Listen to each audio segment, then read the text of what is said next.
Welcome to Buildings and Beyond, the podcast that explores how we can create a more sustainable built environment by focusing on efficiency, accessibility, and health. I'm Robb Aldrich. And I'm Kelly Westby. I am so glad you have decided to tune in to Buildings and Beyond this week, because this applies to basically everyone. If you ever cook in your home, I think you'll find this interesting. We are actually going to take a page from Simon Sinek's book, and we are starting with why. They should care because the idea is that when you cook, it's basically one of the activities that you do that emits the most contaminants into your home. And by contaminants, there are some pretty straightforward ones, like there's lots of water vapor when you're cooking. And if you don't want to have condensation on your windows in the winter, for example, or you don't want to make your house get too humid so you might get some mold growth, you want to control the humidity levels, and it's a good idea to vent the moisture from cooking to outside. Then you have to think about odors. And of course, some odors are good when you're cooking, right? The odor is what makes, home cooking worthwhile sometimes, and what makes food taste nice and everything. But if you've been frying fish one day, maybe you don't want the smell of fried fish in your house for the next few days. Right.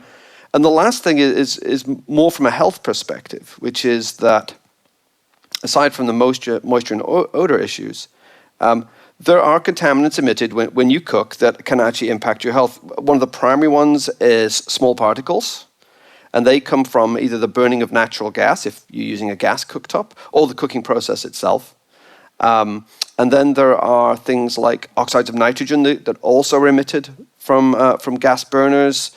And those contaminants are ones that, if they get to a high enough concentration, can have some health impacts. So there's a good health reason for venting most of those things to outside. And so it's a combination of, you want to control moisture in your home, you want to control odors in your home, and there's a health impact also.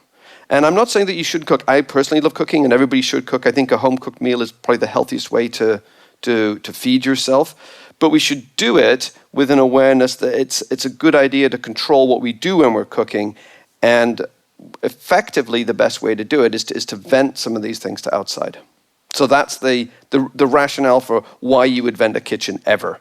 And if you've ever been in a commercial kitchen, you'll see that they have enormous range hoods with huge amounts of flow, and they're physically large, and they have gigantic makeup air systems. And if you're cooking all the time, they make a huge effort to vent the cooking to outside. Of course, we cook less in our homes, but the principles behind it are the same. They're for the same reason. It's about controlling the moisture, odor, and some of these contaminants that can have health impacts. Now, Iain Walker, who you just heard, is a scientist at Lawrence Berkeley National Laboratory, LBNL. He works as a building scientist and consultant, conducting research on energy use, ventilation, moisture, performance simulation, and commissioning diagnostic issues in residential buildings. I encourage you to go to the show notes and look at the link to LBNL's website. It turns out Iain has been doing ventilation research papers dating back to 1990. Whether you cook once in a while or you cook all the time, whether you live in an apartment or a house, whether you have no renovation budget or unlimited, stay tuned. There will be something in this episode for you. I'll let Iain give you a little background and lay the groundwork for you, so we're going to jump right in. Kitchen ventilation is not a new thing, right? It's been around for a long, long time. But it's only recently that we've, I would say, done anything about it in a way where we could actually put some numbers to it. And by that I mean kitchen range hoods have been used, and just, simple vents in kitchens have been around for thousands of years. But actual, kitchen range hoods with a fan in them have been around for a while. But how good are they, and how much of the contaminants that they capture has been something that hasn't really been studied until recently. And what we were really looking for was a way to figure out how well these devices work, with a longer-term goal of maybe we could make them work better, even though they moved less air, for example, because there surely is an energy penalty just in the fan power, and also heating and cooling all that air that you're exhausting, right? So that's why we wanted to actually put some numbers on how well range hoods work and try and figure out, is there something about their geometry or the amount of airflow that makes some work better and some not, and so on. Great, yeah. And we're mostly, the research is looking at single family or low-rise multifamily. Well, I wouldn't say necessarily, no. I think everybody's kitchen should get some good ventilation. So I wouldn't restrict it to, great. Well, right. But you raise a good point, which is it's easier in some buildings than others, right? In a house, having an exhaust fan in your kitchen is not too difficult to conceive of, right? Maybe you have to cut a hole in the wall or maybe in the ceiling. If you're going to go out through the ceiling, put some ducting in. Seems pretty straightforward. But in a high-rise building, it can be a little trickier. Often high-rise architecture is much more sensitive to having lots of holes in the wall. And if you've got many, many stories all stacked up on top of each other, you've got to find room for all that ducting. And it does get a little more complex from an engineering perspective, but not impossible. So now, say I'm a homeowner and maybe I don't have any renovation budget, but what should I think about when I go to cook my dinner tonight? Well, there's some simple things you can do if you're not going to remodel your kitchen and replace the range hood. The first thing is you should know if your range hood vents to outside. That's the first question. There are many hoods over cooktops that just blow the air back into the kitchen, and they're not particularly effective at doing anything for controlling the things I just talked about. As you imagine, they just blow the moisture straight back in. They don't do much for removing things like particles, monoxides of nitrogen, and they don't control odors much. They often will have a grease filter in, right? That you've probably seen these sort of metal things. If you look underneath your hood, you'll see this sort of metal grate. And so it might stop some of the grease getting circulated in your kitchen, but for the other stuff, it doesn't do much. So first of all, you need to have something that vents to outside. If it's just blowing back and greasing your forehead, then I'm ambivalent about whether you use it or not. It's totally up to you, but I don't think it's doing very much. So long as it vents to outside, the first thing is to turn it on. And even the very, very worst hood is going to be better than not using it. So even if you think you have a bad one, try using it. The next thing is, just if we're talking now about a cooktop that's up against a wall with a hood above it also mounted on the wall, they always do better at capturing from the burners at the back than the front. So if you can cook on the back burners, it's going to be way better. Of course, that's also the most awkward way to cook. And so most people cook on the front burners for convenience. And so it's always going to be a personal trade-off. But certainly using the back burners is going to be better for your range hood for getting it to capture what's on the cooktop. So even if you do nothing in your kitchen, you can at least turn it on and cook on the back burners. And that's a big step forward. Awesome. That's great. That's great advice. And then I guess taking the next step, if I've maybe convinced my partner that we should decide to renovate our kitchen and we maybe have some renovation budget now, what should we look at or what should we talk to our builder about?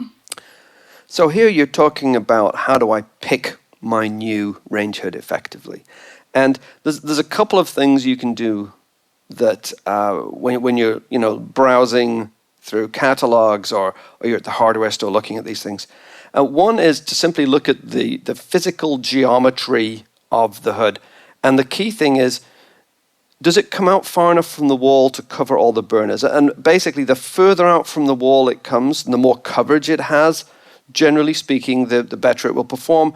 And this is just a simple sort of common sense exercise. If you imagine the hot air and the hot plume that's coming off your cooking, it basically is going upwards. And if the hood doesn't come out and cover that part of the cooktop, you can imagine that sort of hot air and plume and all the moisture and everything. It just goes in the kitchen, doesn't get captured. It's sort of a straightforward geometry thing. Right. So if you can pick one that's larger, that covers more of the cooktop area, that's better. The other thing is deciding what height to mount it at. And you might think, well, the lower I get, the better, right? But that's not always true. There's sort of a range of mounting heights where we get reasonable performance. but you're often going to be restricted by the cabinets that you choose also. And there are stock cabinet sizes that kind of limit your options there if you're remodeling. But we usually want to aim for a height above the cooktop of something like 24 to 30 inches, if you will. That's sort of measuring to the bottom of the hood. And it turns out that most modern kitchens with typical cabinetry, they're going to have something in that sort of range. If you're using a microwave device, though, that's kind of different. The ones with the built-in microwave tend to be mounted lower for starters, and some of that's simply because they are physically deeper top to bottom, right? If you're mounting them under the same cabinet in your kitchen, it comes down lower. They also tend to not stick out very far, and that means that they don't have the greatest performance, honestly. And also, they tend to suck air not just from underneath, where the cooking is happening, but they often have vents around the top and the sides. And that's what I would call more like general kitchen ventilation. So they are exhausting air, but it's from the kitchen, it's not from directly over the cooking, so they're less effective in that sense. So these microwave devices, sure, you free up some counter space, but they are less effective as exhaust hoods for your cooking. Although I realize they're popular and people like them, so I would not say never install one.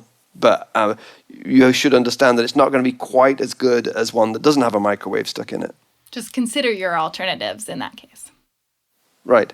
And the last thing is that there are some ratings for hoods that are put out by an organization called the Home Ventilating Institute, or HVI. And anyone can go to hvi.org and look at their ratings. And one of the key aspects of the ratings is to look at the sound level, how noisy they are, because in our research we found that, as you can imagine, if a range hood is too noisy, people use it less, particularly in a modern kitchen, which has no wall between you and the dining room or living room. Like most modern homes have this open plan layout, and a ferociously loud range hood is you can't use it if you're trying to watch television or the family's trying to eat and have a conversation or something. It doesn't work, right? So you can try and look for quieter hoods. And in the future, those ratings are going to become a bit more advanced. And what they're going to do is they're going to start including something that we're probably going to talk about for a couple of minutes here, which is something called capture efficiency, which is a rating for how well the cooking contaminants are captured and exhausted by the device. That's not available yet, but a year from now when you're shopping, you should be able to pick a higher capture efficiency rated device also for exhausting your kitchen.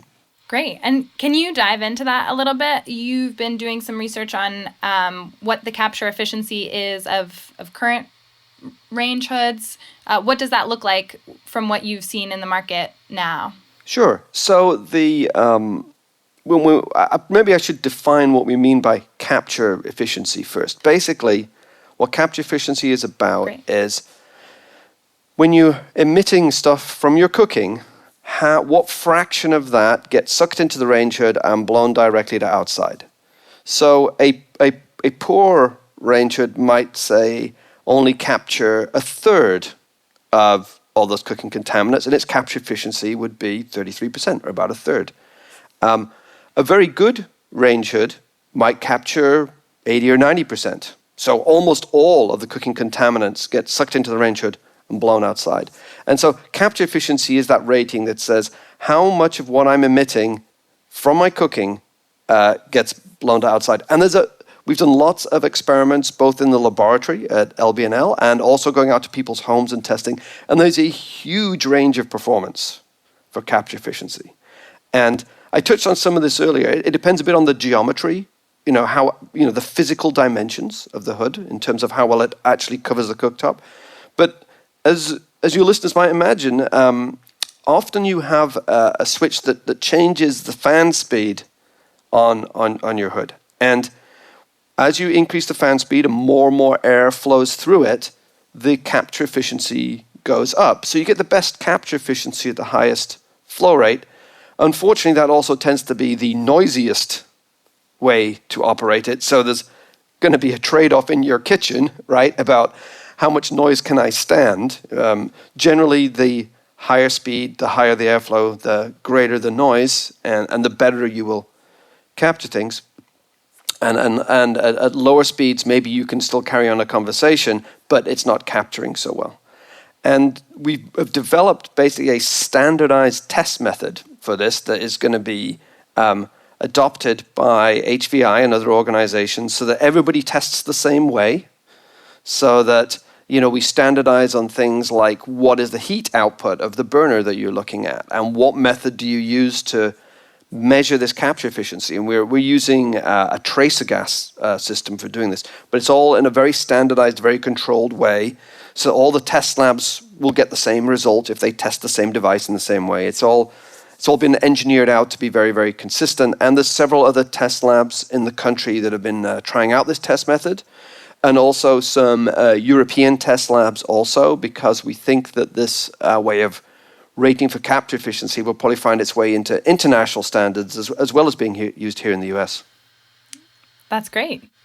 So you're working on that now, but can you talk a little bit about some of the other things that we can look for? If I'm going to buy my range hood tomorrow, you spoke about noise and flow rate. Can you, what would you prescribe if I was going out and looking to pick something tomorrow? If you're picking something tomorrow, there's sort of a minimum flow rate below which the devices don't work particularly well, and this some minimum flow rates are actually put into ventilation standards. For example, the U.S. national standard for ventilation says that the minimum flow rate should be 100 cubic feet per minute as a minimum flow rate. So if you're looking at the flows that you're going to get for your range hood, you want to at least beat that minimum. Of course, that's the minimum. You can always do better. And if it was me picking a flow, I'd want to have at least 150, maybe 200 CFM as sort of the minimum flow rating that I would operate it at. It's a little complicated by the fact that almost all range hoods have a switch that lets you change the speed and change the flow, right? And on the very lowest flow, they might not be having that 100 CFM, but you probably get that on the medium.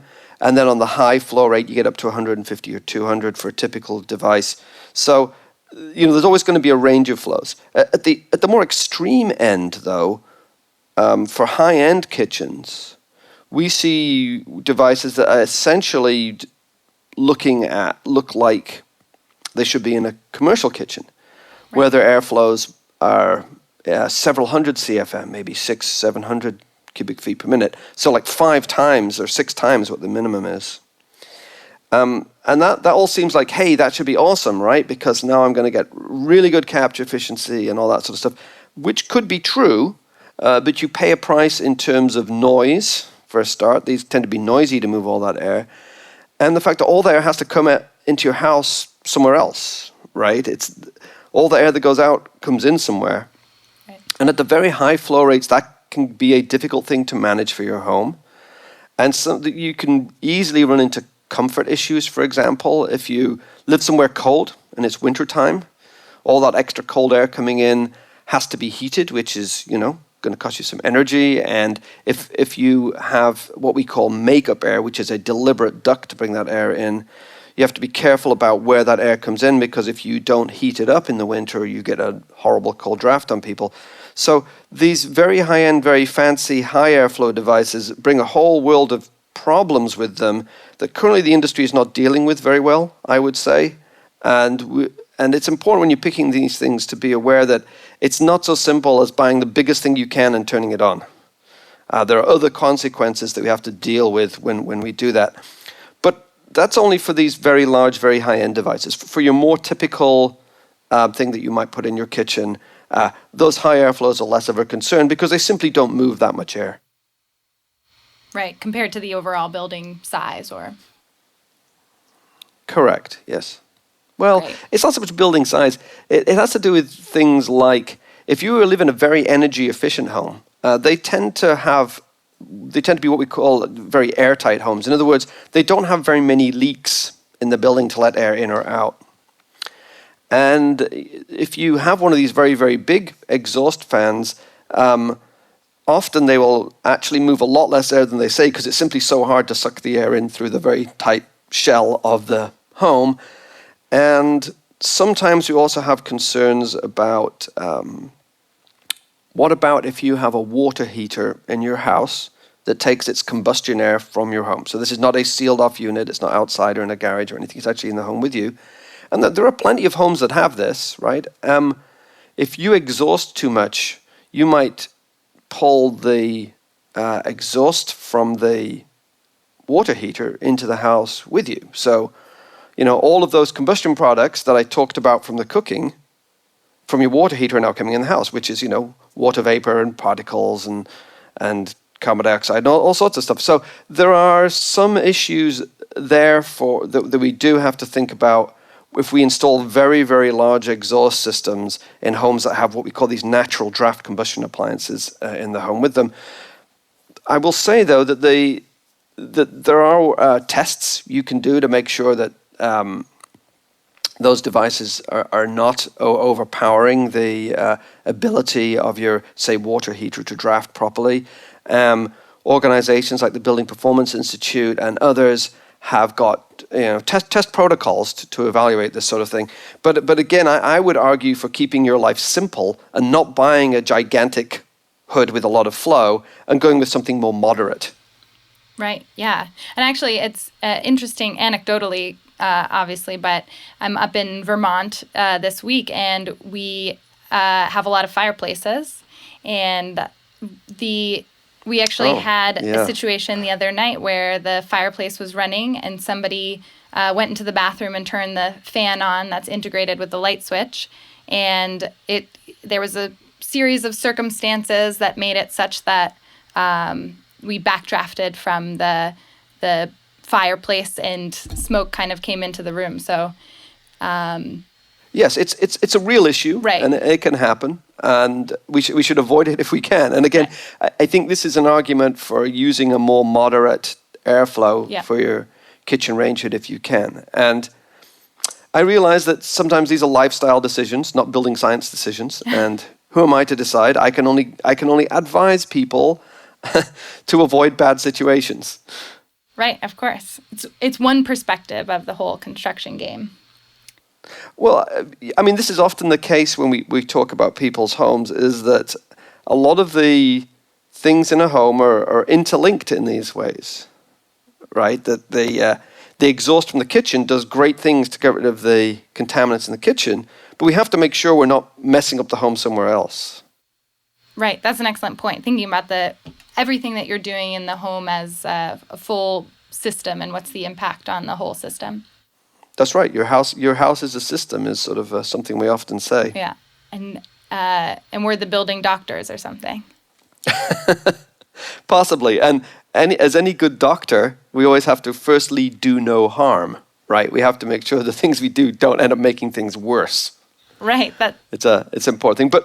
But generally, for most circumstances, a moderately sized kitchen exhaust hood is not going to create very many problems in your home, unless as I say, there are exceptions, but some of this is becoming less important. This might be an aside, but it's certainly worth thinking about, in that most high performance homes these days, they don't have these gas-fueled appliances that are actually using the air from the house. They're either using what we call sealed combustion, and most high-efficiency furnaces, they're taking their combustion air from outside through its own little duct. It gets burned, and then the flue goes back outside again, and that furnace isn't communicating with your home in any way. And so it doesn't really matter very much if you depressurize the house with an exhaust fan, because that furnace is not communicating with the home. Or if you have an all-electric home with, say, heat pumps for heating and cooling and for hot water, then again, you don't have to worry about it. But you crazy folks who want to burn wood in a fireplace, I mean, there are solutions there too. I mean, again, in a high-performance home, a good idea is to have what we call a sealed fireplace, right? Where, again, the fireplace is taking its combustion air from outside, burning the wood, and then the smoke and everything goes back outside again, and it's not communicating with your home. And often these things have a nice glass front on them, so you can see the flames and the warmth comes through. But You couldn't reach out your hand and touch the flames. Right. But older homes, like the one I live in, I don't have that, right? I just have an open fireplace.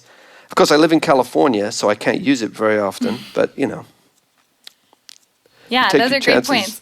Circling us back to the kitchen a little bit, and because I think that this is actually of interest Yeah. to a lot of people, and not exactly kitchen hood exhaust, but the cooker itself. So can you talk a little bit about our cooktop options and what your thoughts are on those?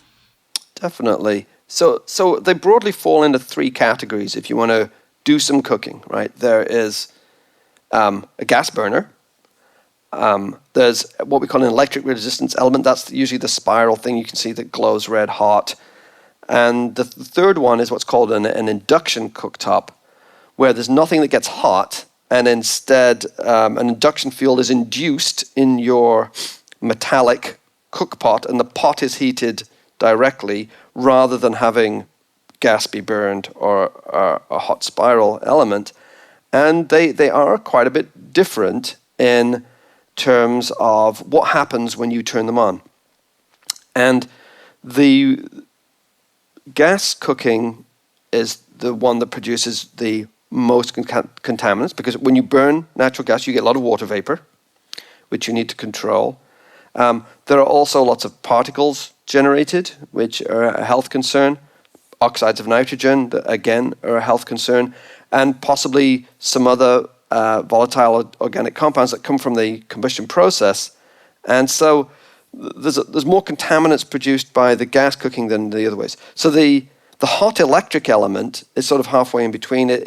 We're not burning anything anymore, so we don't actually produce any water vapor or oxides of nitrogen, but you never can get those heating elements so clean that they don't emit some particles. And the particle emission is not as high as burning the natural gas, but there's still plenty of small particles emitted when you use electric cooking. And finally, the induction cooktop, because effectively there isn't something that's super duper hot. You need heat to volatilize things to create the particles. It creates by far the least particles. It doesn't create any water vapor, no oxides of nitrogen. So if you're looking to cook in a healthy way that isn't healthy because the food you're cooking is healthy, but because you're not putting contaminants in the air, an induction cooktop is definitely the way to go. In all our testing and testing that other people have done, induction cooking is definitely, quote unquote, the cleanest. There is one other thing to think about, though, and that is the oven. And we don't really have induction ovens per se, right? They're usually either electric or gas. And again, you sort of have the same breakdown where gas is going to produce the most particles and so on, and the electric less so. They can be a little trickier when we're thinking about venting. When we talk about the capture efficiency for hoods, we're just looking at what happens on the cooktop. We have not looked at including in the rating what happens from the oven. And some of that is because the way the ovens are vented depends on a lot on the particular construction of the oven you're using or the range that you're using and where the hot air comes out. Sometimes it's at the back, sometimes at the front, sometimes it's a bit of both. And so it was sort of hard to standardize a way to think about capturing from the oven. But even if you're not using the cooktop and you're baking some bread or something, it's still a good idea to turn on your exhaust hood, because you're still getting contaminants emitted into your kitchen. Maybe not much as a very, very hot stir fry, right? But they're still there, and you should still vent them. Great. That's a good point. And maybe you just leave it on low or something, right? And do that. So it's an important point to notice that, when you're cooking in the oven, things get emitted too. And the last thing I'll say about this is sometimes in very, very fancy high-end kitchens, you might have multiple ovens. And maybe you have a cooktop with an oven underneath it with a hood over it, but on the wall next to it is a second oven. Well, it's not underneath the range hood anymore. But that's okay, because once again, turning your range hood on, it's also ventilating the whole kitchen, right? And it's stopping the pollutants from traveling from your kitchen to other places in the home, because the As you exhaust out of the kitchen, the air has to come from somewhere, and that airflow into the kitchen tends to control the transport of these contaminants around your house. And so even if what you're doing isn't directly under the hood, when you turn on the hood, you're still sucking air out of the kitchen, ventilating the kitchen and removing those contaminants. It's not as efficient as it is when it's directly over the cooktop, but it's still something that's worthwhile.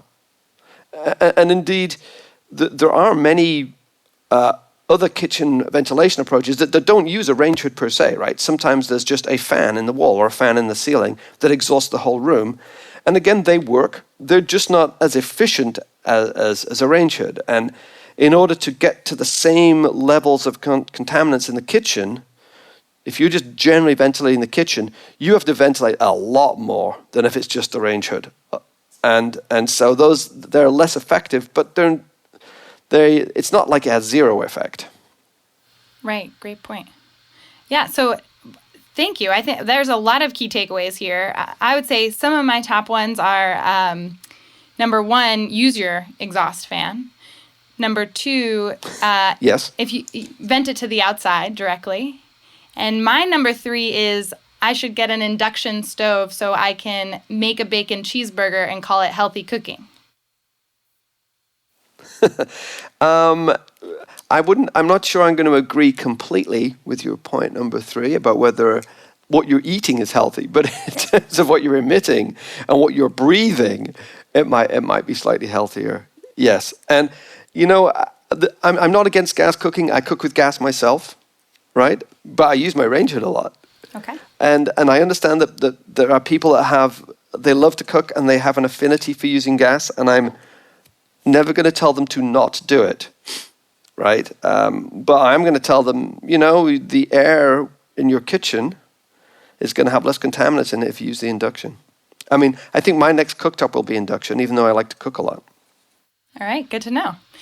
So if we like to ask this, if we have you back on the podcast in 5 years, maybe 10 years, what will we be talking about then? Besides how awesome your induction cooktop is. I think we were talking about a couple of things. The first one, or maybe three. Let's go through them one at a time. I think that the design of range hoods is going to get better. And by that, I mean we'll get the same amount of the contaminants captured and exhausted from the kitchen at a lower airflow. And I like that because it means it'll be quieter, which means people are much more likely to use their hoods. And it means that if we move less air, that's less air we have to heat up or cool down, that goes in and out of the house. And so that would be that's going to be something that I think we're going to see the range hood manufacturers looking into. The next thing is automation, which is, we made this point about range hood only works if it's turned on, right? But once we have got good designs that capture well and aren't noisy because they move less air, or else they're better aerodynamic designs, then I think we can move down the path of let's automate these devices so they will sense that you're cooking and turn on automatically. And they're likely to turn on at a low airflow, and there'll be a switch that you as the cook can still use. Like if you start to burn something, you could turn it on to high, right? But they're going to automatically operate. So it's not dependent on the cook to turn it on. It's going to be automatic. And the automation is an extension of, there are some high-end hoods out now that have what I would call an emergency switch in them. If they get very, very hot, they're intended to detect a cooktop fire and go into high speed. It's a safety thing.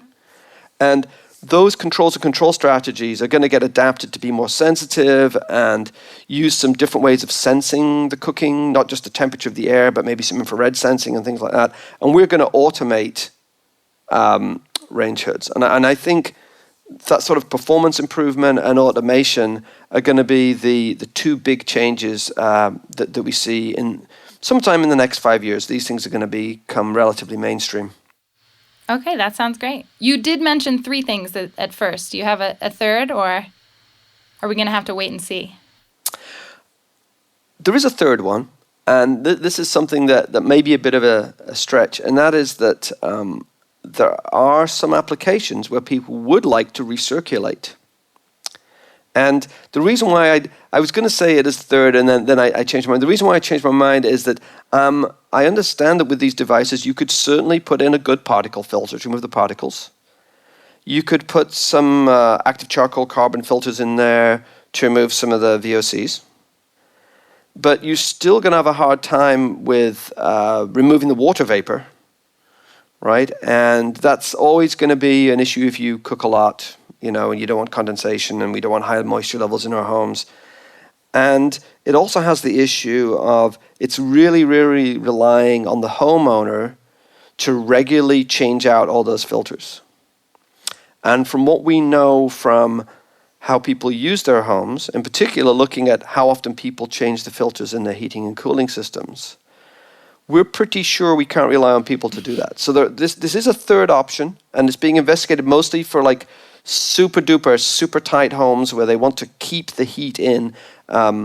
If you're familiar with the passive house system, where houses are very, very airtight and they are doing an amazing job of controlling all the heat flows, right? In the winter, they want to keep the cooking heat in the house as heat because they don't want to turn on a heating system. Right. And so they would like to have recirculating systems that allow them to do that.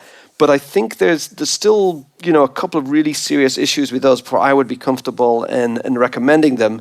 So they could be the third thing. And there's certainly a bunch of work being done right now on how do we improve the filtration of these things, how good a filter do we need, and so on.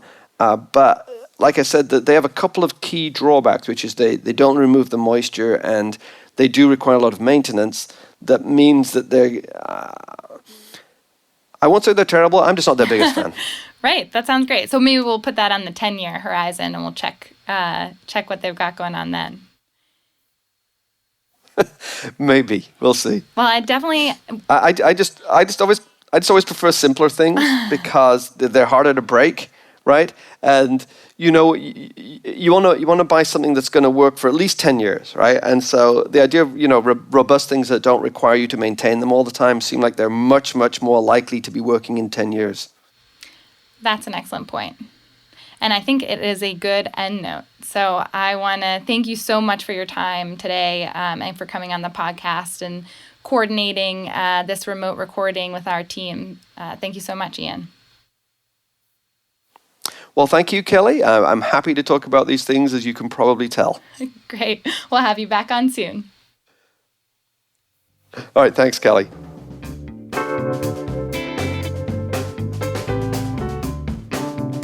Thank you for listening to Buildings and Beyond.